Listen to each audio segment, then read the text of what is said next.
Hey everyone, welcome to the Psychic Wives podcast. I am Jerry Carabin. I'm Ginger Hendry. I'm Kathy Rumsey. And I'm Genevieve. For all the people on YouTube that are looking at her going, do I go? So you all know Genevieve Hackett. She's been with us multiple times before. She was with us not too long ago. And I believe that at the end, after the recording, we were talking about other topics. We really love having Jen on and a couple of our other regulars, Mary, etc. And she told us a story about being in the hospital with her husband for extended period of time and how she had some pretty cool visitors. So we're really just going to kind of let Jen take this over and talk about these really cool things that happened to her while she was in the hospital. And then, of course, we'll be interrupting and asking questions and possibly go off topic like we usually do, like we just said before. But okay, Jen, so start by explaining what happened. I mean, you don't have to go into detail about your husband, but yes, go ahead. well, so my husband was in the hospital. He had a AAA, which is like an aortic dissection. And it was really, he's lucky to be alive. His was an emergency one. And he ended up staying in the hospital for 52 days. And then we went home for 14 hours and then he was back for another 7 days. So I stayed with him the entire time because of some stuff at the hospital. So he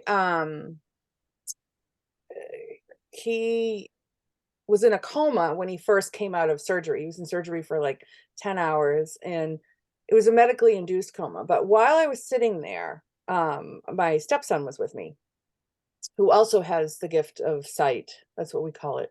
Irish people call it. I don't know, probably other people too, but I just only know Irish people.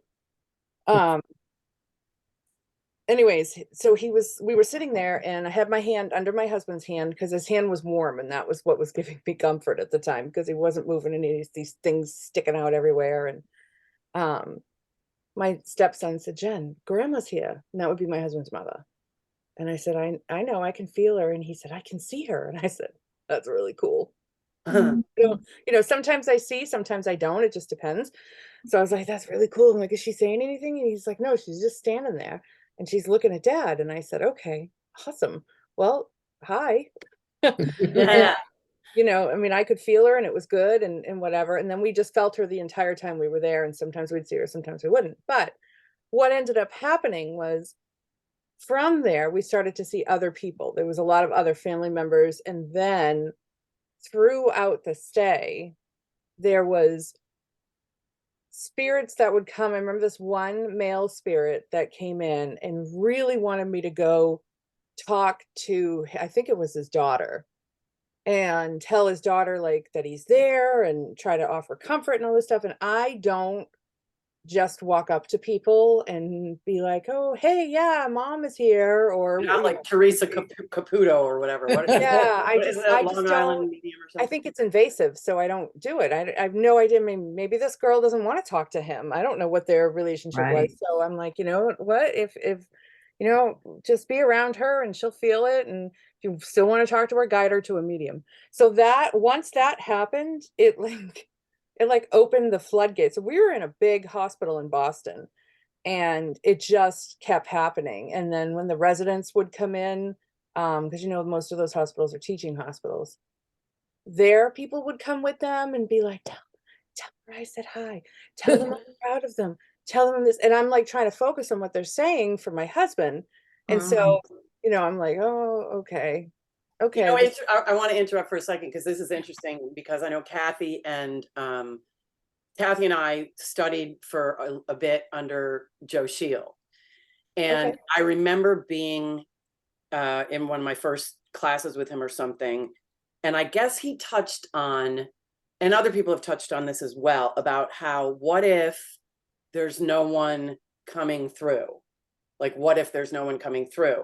And his answer was that there are so many loved ones in spirit that Right. that's not going to happen. In other words, if they find somebody, they're like, oh my God, and tell all your friends kind of thing. So Yeah. it's sort of like, that's what happened to you. Like, holy shit, there's a medium in room 206 or whatever. Right. Right. It's like a lighthouse went up and they went, Yes. oh, they're doing that over there. Yeah. And they all come flocking over. Yeah. You know, there's never not people from the other side. There's never not spirits. Whether they're your spirits or not is an entirely different story. Right. I just did a reading last night and half of the people that came through weren't even for her. And then, Right. you know, and if you're in the medical field, it's even worse. So when you're in a hospital, you have all of these people that are doctors and nurses and PCAs and whatever else, and Custodians. Yeah. custodians, Yeah. right. And Yeah. they've all taken care of people who have passed away and Yeah. have people who have passed away. So that it's all of them on top of. Yeah. So it's not just relatives, it's Right. people they've helped, Yep. or, you know, or showed great compassion to, or whatever, Right. that passed away. Just, you Or know, one of their patients, it belongs to, you know, Nana who's coming through, yeah. Mhm. or whatever. And so it's sometimes it's like you have to try to you go through this like line of people and you're like, huh. You know, but when you're in the hospital and they're bombarding you, it's like, guys, like really, you have to get out now. You have to leave now. You And Yeah. so know, did you do any, you know how you said, you know, I'm not going to go in somebody's face and whatever. And that's a big thing with us. You ask permission. That's why when you see like the Long Island medium and Well, so that's also set up, though. it's also very set It's up. also set up. And yeah, for sure. But you know, if somebody comes up to you, that's invasive. Somebody coming up to you and say, hey, I have your grandma here. Like, what? yeah, You know, yeah. so there is a permission thing, but you had said that you told them, hey, I'm not going up to them, just they have to come to me. Mhm. Did anybody come to you? Just one of the nurses, you know, it came Tell, up. without giving away anything, can you tell a little bit about? So it was her dad. And I forget how the conversation started, but we were talking about all of that stuff. I think because I had crystals in his room on Yeah. the windowsill. Um, and she was like, oh, you know, and that led into the conversation about what I do and what have you. And I kept it really quiet at the hospital because I didn't want Yeah, you all didn't want to the be things working. right, like all the things that come with that, or people that won't come in the room because they're afraid of me too. That happens. Right. Yeah. So I you know, we started talking and she was like, you know, my dad passed away, and I said, yeah, I said I could feel that, and she said, you can, and I said, yeah, and then um she said, can you real quick, and she was one of the nice nurses because they weren't all Yeah. they're not all as awesome as others. And so yeah, so you know, we talked about when she was little and she was roller skating, and she was on skates and squirted him with a hose and he couldn't like get away from her, and you know, Yeah. it's just this memory that comes through. And that's what happens with mediumship, is like there's things that you say that there's no way you could know that. So that's how they know, you know, you all know that Right. Yeah. so that came through. And then she was a daddy's girl, so it was really a big deal for her to be able to know that he's okay and that he's with her, and that reassurance. You Yeah. know, the thing is, we don't usually tell people things they don't already know, but it feels good for them. Absolutely. The Yeah. affirmation. Yeah. Yeah. I mean, and it wasn't just spirits either that visited me. It was a really scary time. And I remember I was sitting on the couch in his room. They have a cardiac ICU, which is where he was first. And they have couches in there for the family. I mean, and I took him out for something. I don't know, some test or something. And I remember I put my head down. I said, I'm just going to rest for a minute because I hadn't really slept at this point. It had been a couple of days. I dozed here and there. So I put my head down. I went like this, and I had my hands next to my head in prayer position. And I felt this like warmth come over me. And I could see this golden energy, for lack, it wasn't golden, but that's the only word I have. And I just heard, it's okay, and he's going to be okay. Be strong. You have to pull through this. Oh, And that carried me. That was right in the beginning. And that was one of the things that carried me through the whole ordeal. and the aftermath. I mean, this started on Christmas Day in 2018, and we're still dealing with it. Mm. You know, how many years later? Whatever, I can't count, whatever that is. But so that was pretty powerful, and there were moments like that that happened quite a bit for me and for family, um, where we were just like, okay, you know what? We know that he's going to be okay. This is just really, really hard.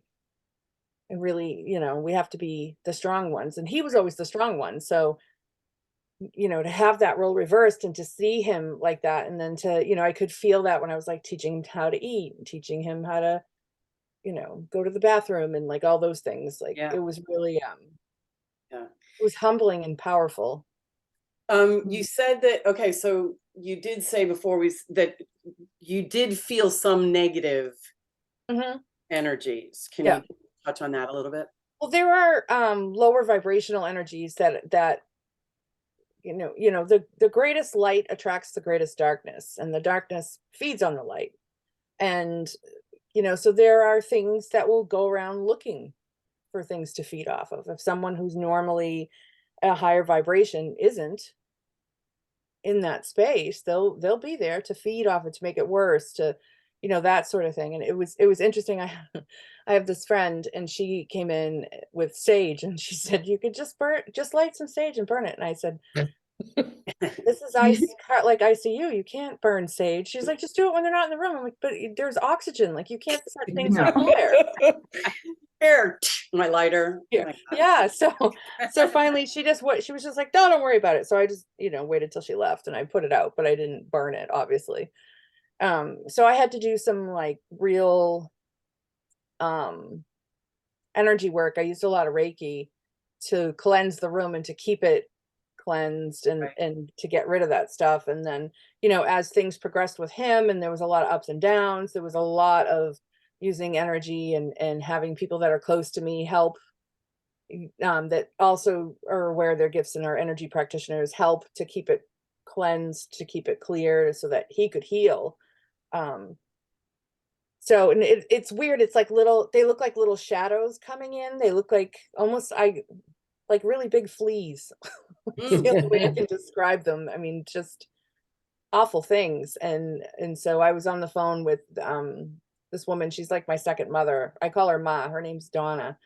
And she, I'd text her and I'd be like, what is going on? There's like these giant flea things everywhere. And she's like, okay, this is what we do. And she would walk me through how to get rid of them with my own energy without hurting him or anybody else in the hospital, and that kind of thing. So that was. Was there a feeling that they wanted something from you, that they were, or was it just a feeling of negativity or low vibration or sucking, or do you know what I'm saying? Can you? Or all of the above. All of Yeah. the above. Okay. Yeah. I mean, he was really weak, so they were going for him, and I was in the room. So Right. they were going to go for me too. And it was like, oh no, this can't happen. This cannot Right. happen. And there was a moment where I panicked a little and was like, what do I do? That's when I had texted her, and I was like, Yeah. oh my God.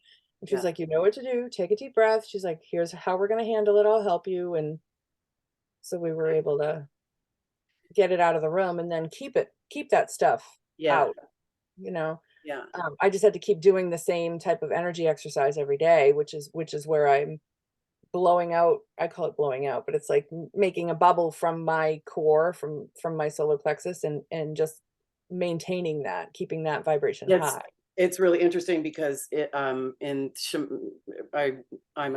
shamanic practitioner, and when we become sorry, there's a snoring dog having a dream under me. So if you hear that, you get different rights in when you're studying shamanism, and we call it bands of protection. Mm-hmm. So so it sounds like something similar. I'm energetically puffing out my bands of protection for the whole room, or something like that. So it feels like something really similar. Can you tell us any of the, like, I know you didn't go to people and say, hey, grandpa says blah, blah, blah, but were they saying, hey, can you tell her blah, blah, blah? Can you tell her, Was it anything specific or funny or whatever, or was it just like, tell her I'm fine, tell her I'm here, tell her it was mostly things of just love like that, or? It was mostly just things of love. Yeah, there wasn't really anybody that was looking for anything else. It was because where we were was ICU, and we were in ICU for most of the time until he was able to go to a step down unit, and then it was right into a different ICU because he had ended up, because of the aortic dissection, he ended up having to have another surgery because there was no blood getting to his organs. So that was a different part of the hospital. So in the other part of the hospital, it was can you just go, there was a half of the unit we were on was like a burn unit, trauma and burn unit. And so it was, can you just go tell them, you know, they're okay and they're not on fire and like things like that, because there was you know, someone who was having bad dreams about whatever had happened to them, and it was like, you know, I don't think so. The only time it really like stopped, I would say there was some football game on. I don't know what game it was because I don't follow sports, but they were all in, the guy next door, like all the people working were like in his room and our room watching the sports game, and I was like, okay. And I you know, that was when I really like, they got quiet for a few minutes, and I'm like, okay. They were watching the game. They were watching the game. Even in the afterlife, they're still like, the game's on. Yeah, it was really weird. Time out, the game's on. So I think this is because well, go ahead, Jen. I was gonna say, I just think it's a great thing for people to know, that when they are in the hospital or when they are in a serious situation, like your thoughts aren't, I have everybody with me. Right. You know, you're in the immediate, because I remember my sister passed 2 summers ago, and I didn't know she was going to pass. I knew she was ill, but she always bounced back, and she was only in her 60s. And when I got to the hospital, just as I put my hand on the door to open her door, I heard another sister who had already passed. And she said to me, don't worry, we have her from here. You know, like there was a trust. And I was floored because I didn't think she was going to pass, but I heard Carol. And so I went in, and she did. It took a couple days, and she did pass, and it was very unexpected, even though she was ill. But I had a reading from somebody. I don't know if I was sharing a reading with somebody, and they mentioned that, and they said all of your loved ones were there with you. I mean, I heard Carol, but I was in the immediate like upset with Nancy, so I knew Carol was with me. So it's interesting that you have that to draw on. It's a really good point, Ginger, because I think that, you know, a lot of times when we're in a situation like that, a loved one in the hospital or something, you're feeling helpless because you really have no control over anything. You're just, you know, even I remember when my mom was in the hospital, it was like, you know, I had family in other places that were like, we need to talk to a doctor. We need to talk. And I'm like, yeah, good luck. Do you know what I mean? Like they wanted a family like conference call with the doctor or set it at a very specific time. And I'm like, you know, guys, so you even that, it's like a doctor walks by and you basically throw yourself at them and wrap your arms around them just to try to get some answers. Yeah. That's what our experience was. So you feel very alone. So it's a really good reminder, Ginger, that ask for help from loved ones in spirit and be open to feeling it. You know, just be there like, hey guys, I need help. Yeah. I need help here. Actually now ask only because my first reading that I had done that Joe Shield did for me, he was like, your spirit guides, you know, they're always with you and blah, blah, blah. And you drive way too fast. And they've actually, and I used to drive way too fast, like way too fast. And he said, actually, one of them is saying there are 2 occasions where they have intervened. And I said, and I know exactly what 2 occasions those were. You know, I know. And then sometime later, I actually heard when I was driving my car, I heard that I was going to get rear-ended. And it was interesting because I changed lanes because I was like, I don't want to get rear-ended. So I changed lanes, and the guy that was behind me in the other lane changed lanes with me. And about 2 minutes later, he rear-ended me. And it was just like, oh, geez. So now every time I get in the car, I ask them to protect me, to watch over me, and to to help, kind of thing. I mean, I do drive not as fast as I used to, but Jen, I'm curious to know if you had any experience with spirits who were people who passed at the hospital. And like, you know, sometimes you hear about like spirits getting stuck or not like if someone has just passed, like not realizing that they've passed. I didn't really run into any of that. I mean, I knew when someone was passing because it's almost like, I don't know, I hear these like bell type noises and it's almost like twinkle lights that I see when someone is going. I think it's really not common. This is my personal belief that someone gets stuck. Only Okay. because when I had an experience, it was like a tractor beam was pulling me up, and I'm just not sure how someone can, How you could get stuck. yeah, how you could get stuck. The only way I can understand that happening is if it's a really terrible circumstance, like a war or you know, a murder or something, because of the energy that's created from something like that. I mean, you know, death isn't exactly a wonderful circumstance for a lot of people, but you know, from everything that I've seen, when we pass and we see, when they see where they're going, they usually hit the ground running. They want to go. Yeah. You know, every once in a while it's oh, you know, what happened? But I haven't really run into a lot of that are stuck. And then when they are, if they do get stuck here, they almost end up like reliving their trauma over and over again. Or I think they get like a spiritual dementia, if you will, because they're not supposed to be here. Right. So sometimes some of those dark things could have been spirits that were stuck or what have you. But I was also not in a place to deal with any of that because what was going on with my husband was so severe. And because, I mean, there's a side effect from being in the hospital too long, and it's a delirium. And he ended up with that. And so, you know, that in itself was hard enough. So to try to help anybody, I was definitely not in a position for that. So I didn't really see that.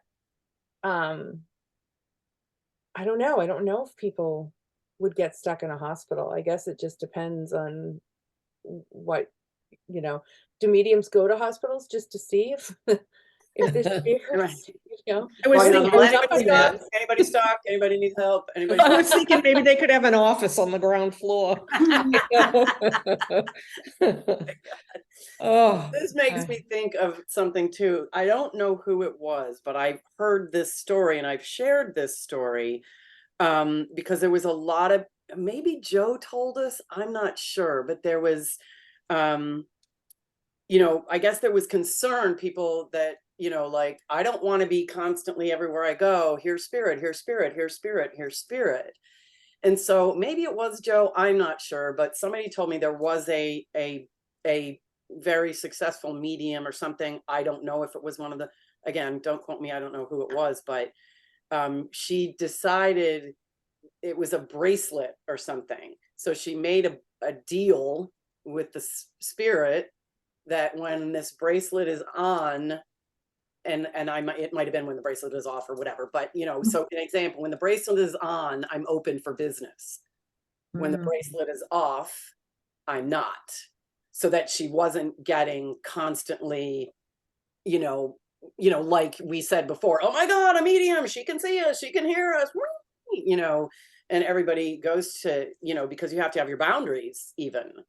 And it is a very respectful, yes, like what we were saying about Joe saying, no, there's a million in spirit that want to get their messages through. But they are very respectful in both ways. Like, hey, come to me, I need help, or come to me, I'm open to help you.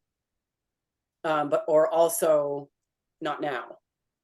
Like I need some downtime or something like that. Do you know what I mean? Don't you hate when your watch starts talking to you and says, I'm not sure I understand? I wasn't talking to you. That's why. Did you find yourself becoming overwhelmed at any point? Only that initial part where when I texted mom was Right. like, you know, what the heck? And then she reminded me, you know, this is what you do and da da da. And so I don't, when I say open it up, it's when I allow them into my energy. So I keep them on the outskirts of my energy. I don't Got it. allow them to communicate all the time, because otherwise I would be hospitalized myself, Right. right? It would Right. just, who can deal with that? So you just know energetically, like, or have just put it, hey guys, not now, or Yeah. something like that. So same thing. She just used a bracelet or Right. whatever. But yeah. Yeah, Cool. the same Yeah. thing. It's you know, what are you out of your mind? Can you see I'm going through something? And most of the time they are respectful of Yeah. that. I mean, you know, it's not typical you get somebody that will just try to plow through. And if I did, I wouldn't communicate for them anyways. I would, you know, Right. be like, hey, to my gatekeepers, like, you know, Yeah. I'll let that dude in, or that lady or whatever. Well, you mentioned something, Jen, about the little fleas or the little bit of negative energy that came in. So for somebody who's not a practicing medium or feels energy in the same way, what might you say to them? I mean, they may not know that there is anything there, or is there nothing there because they're not open? My thing is always, I always tell, I don't care, everybody believes in something, even atheists believe they don't believe, right? So I'm always saying, go back to your faith, whatever that means for you. It's a knowing that needs no validations, and your faith will not let you down ever. It's one of those things where, you know, we all call it something, but I believe it's all the same type Yeah. of energy, the same Yeah. thing, the same God, the same energy, the same vibe, whatever you want to call it.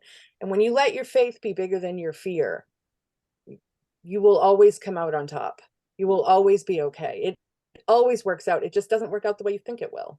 So when someone when someone doesn't believe the same things that I do, or I don't believe the same things that they do, that's where I always go with the conversation is, you know, whoever you pray to, whoever you talk to, they're not going to let you down. They never have. You know, whatever your experience was in life was your experience, but you're here now, and you're living now, and you're, you know, doing whatever it is that you're supposed to be doing. So go back to your faith. Yeah, that's good. You know, and if they are an atheist and they don't have anything like that, they're not going to believe in the fleas anyway. So, Good point. Right. you know, Yeah. Cool. meditate. Right. Try to Right. keep your zen if you can. You know, I just wanted to pop in. This is, I know we always go off topic, but a little bit off topic. We talked about like that bubble of Mhm. protection and how we push out the energy. And I went to Circles of Wisdom, had Joe, not Joe Shield, oh my God, Pete Sanders, who wrote You Are Psychic. And I love that book. And so he said that, I don't remember if there was a specific reason that he did this, but instead of the bubble, he found if he did a diamond, it worked better or stronger for him because of the edges of the diamond. Interesting. He said, if you do the bubble and you still feel like something is happening, try the diamond, because he said for him it works really well. And I thought that was kind of cool. Yeah, that's Yeah. really interesting. I Yeah, love well, that. what works for one isn't going to work for the other, because we're all Yeah. so unique. I mean, it's like Yeah. DNA.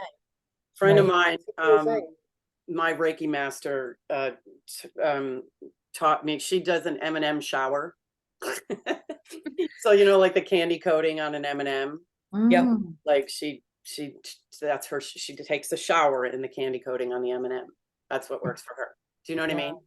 I'd I be have in to a tell you, cubicle. I So it's a have to tell shower you, of protection or whatever. Jerry, I did a journey with a Wiccan group, Mhm. and it was a spirit guide journey. And my spirit guide, I was waiting for this ethereal being, and my spirit guide showed up as a giant blue peanut M&M. That's awesome. And I was like, you're not supposed to want to bite your spirit guide. This can't be. Yeah. No, that's freaking awesome though. Of course you did. It was You know? wild. It was wild. And then I'm driving home and I'm like, did that really happen? Was that like a real thing, and a blue Volkswagen Beetle goes by, and the license plate says blue M&M, and I was like, okay, so yeah, Okay. that was. I want a signier sign. Yeah, no, I did one before, and my spirit guide, you know, the beast from Beauty and the Beast? Yeah. Yeah. Like that's what it looked like. That's what he looked like. Oh, wow. The beat, and I was kind of the same way. I'm like, huh. Aren't we supposed to have something flowy and you know, like whatever? But it was Yeah. the Yeah, it's beast like from Beauty and the Beast. Yeah, isn't that funny? my But husband said it makes sense. He says you have a hard shell, but you're really sweet and you're a little nuts. And I was like, okay, nice, thanks, nice. That's awesome. I like that. That is keeps nice. me grounded, that's for sure. Cool.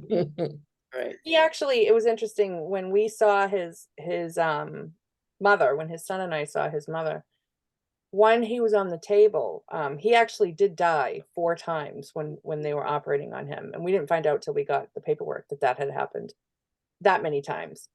And he told me that he had seen his parents and his grandparents, and it was about 2 weeks afterwards, and I said, oh, I was wondering, but I didn't want to ask, like, hey, while you were dead. So Yeah. Right. how do you bring that up? And so he said it was really, really weird, and he told them he couldn't go with them because he had promised me he would stay. I love that. You know, when my mom passed, it was just she and I, and we were I might have told the story before, so forgive me if I'm repeating, but it was she and I lying in their bed, and she hadn't communicated in a couple of days. She was out, you know, and her hospice nurse was in the living room, and we were just in the bed listening to music, and I was just holding her hand, and all of a sudden she opened her eyes and she looked up like to the corner, like where the ceiling meets the wall, the corner, and she just went like that. And I knew instantly that she saw them, whoever, her mom, her dad, her brothers, you know, and I just said, you know, it's okay, go. Yep. They got you. So I know for a fact that is there. It's like, you know, it was a beautiful, beautiful thing. And it made me feel so much better because it's like, okay, she's not alone. Yeah. Just like you said, Ginger, Yep. that we've got her, you know, that somebody I was know. waiting for her, you know. Sorry. My mother had a dream right just a few days before she passed, and I remember going over to the house and we were having tea, and she tells me, hey, I had this dream last night and I saw everybody. And I said, what do you mean? She said, I saw your father. And she's naming, you know, all of the people around her. And my mother and I had this very funny, we were very, very, very close, but we didn't always say anything that was too emotional. Yeah. But I could look at her and I knew what she was saying or thinking, and she could do that I know it's just a weird thing. And so I knew what she was telling me because she knew what it meant. And a few days later, she did pass. So yeah, I mean, we talk about that all the time. They are still there. They're there for us. Absolutely still there, Yep. for sure, you know, and our animals are as well, Yes. you know. Yeah. Well, thank you, Jen. This was really cool. This was really interesting. And just your husband's all good now, right? Yes, yeah, we're getting there one day at a time. But yeah, he's so much better than he was. That's awesome. That's awesome. Sure. Well, So thank you so much for sharing all that, because it's really super cool. And I hope it leaves listeners knowing that they can, hey, I need help. You know, not that, you know, I know Jen is a medium, so she's sitting there and people are coming to her. But if you're not a medium, you can look at it from the other side and just say, hey, I know you guys are there. I need help. You know, like we just said. So somebody be with me. Somebody let me know that you're here, that you're on my side or whatever. So yeah, pretty cool. So Jen, thank you so much. Thank you. This is great for sharing. It was really super, super interesting. And we just love you. So yeah.